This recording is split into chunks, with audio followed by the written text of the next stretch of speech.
What's going on, everybody? I hope you're all having a good day. So in today's video, we're going to be looking at the whole Ananta situation, which I think is kind of stupid and also empty. Now, the reason why I'm saying this is because of the swinging animations obviously looking a lot like that of Spider-Man 2, and some people are obviously, well, saying that they straight up just stole it or ripped it off. And yep, it does definitely look like that. And I mean, the guy is basically hanging on buildings just like Spider-Man, as you can see in the video, so it does get a bit weird. But here's the thing though about Ananta, and back when it was called Project Mugen, I remember it being heavily advertised on PlayStation's YouTube channel. Now, going on to X itself, looking at this post from Permaband, this is the one that actually sums it up quite nicely, and when I look into it myself as well from the research that I've done recently, it seems to be quite accurate. So Ananta is heavily advertised and marketed by Sony. I mean, if you look at the YouTube page, the video has been, well, at this point in time, I think over 2.3 million views and about 176,000 likes, or more than that, as of recording this video. And then Sony also owns Insomniac Games. So one, it's being marketed by Sony and pushed by them. It's owned by Insomniac Games. NetEase published Ananta, and they also known or also partnered with Marvel, produces arguably the most popular Marvel game in recent years. And that's right, NetEase is actually the guys who have developed the Marvel Rivals game, so I think to some extent the track record has been proven. Now, NetEase and Sony had a high profile partnership back in 2021, likely their partnership roles have expanded over the years. And I think this is the thing about it. If Sony really wanted to actually pursue legal action against them, and like it says in the tweet, I think they would have done it like years ago at this point in time. The second that they saw it the first time, I remember when I first saw the trailer with all of this swinging in it a while back, I was like, hey, they just straight up ripped this out of Spider-Man. And I was like, basically, it's an anime game with Spider-Man and Grand Theft Auto fused together.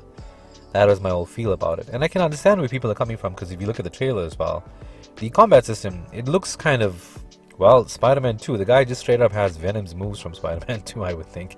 And for the most part, I would say that, in my opinion at least, they've basically taken the good parts of Spider-Man, they've taken the good parts of GTA, and then fused it together with obviously anime as it's being popular.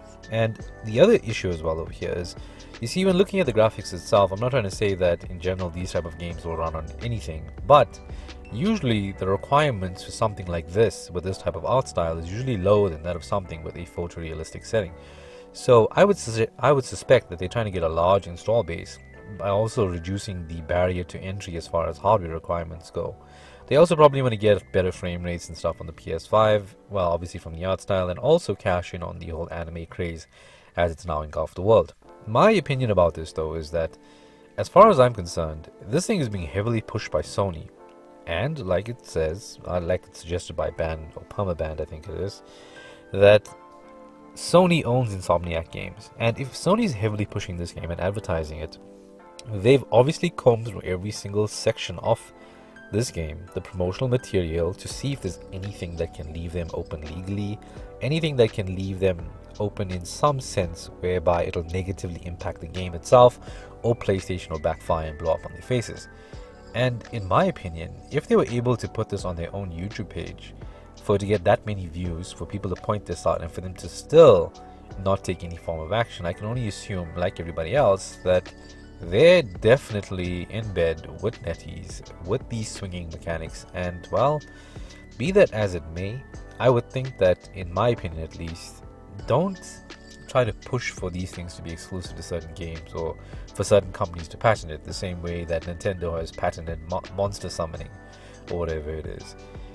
My opinion is that you should always allow these things to somewhat bleed over into other games, but hopefully with the bleeding over effect, they do get improved upon. So it's not that you're just going to be taking this straight out of there and roping it in as in a one-for-one. Do your best to try to make and improve something somewhere that is somewhat unique over and above the original. I think that will be like the best way to do it. I think we all kind of find that in the circle of creativity. So as much as some people are out there going nuts about this thing, going crazy about these so-called stolen animations, I'd say that it's basically nothing, and at this point in time, we shouldn't even be bothering ourselves with it. Remember, all video games tend to bleed or take things from each other in some instance or some form. Can you imagine, for instance, if the nitrous system from like Underground 1 was patented or that was stuck to that game? We wouldn't have other racing games that also use it, albeit I'd say that Need for Speed did it the best in my opinion. There's a lot to take away from this, and I think that for some people, try not to die on the hill that certain things should be exclusive to a particular game or whatever it is. And if you think they straight up ripped it off, there's nothing wrong with thinking that, because from the evidence, even I would say that they did. However, to go out there and say that now you need to sue because of that, I think if the company itself that owns, basically, if you want to say that they own this type of swinging mechanic, if the company that owns it is promoting another game that has it in there, it's safe to say that there really isn't an issue. So with that being said, guys, this video is effectively empty, but it's basically my first video I'm coming back with. So yeah, I hope you liked it. If you didn't, leave a dislike. If you did, leave a thumbs up. Do comment your thoughts down below. What do you think about this? And let me have your comments down in the comment section. Like, subscribe, share, all that other fun stuff. I'll see you in the next one. Until then, take care of yourself. Alright, bye.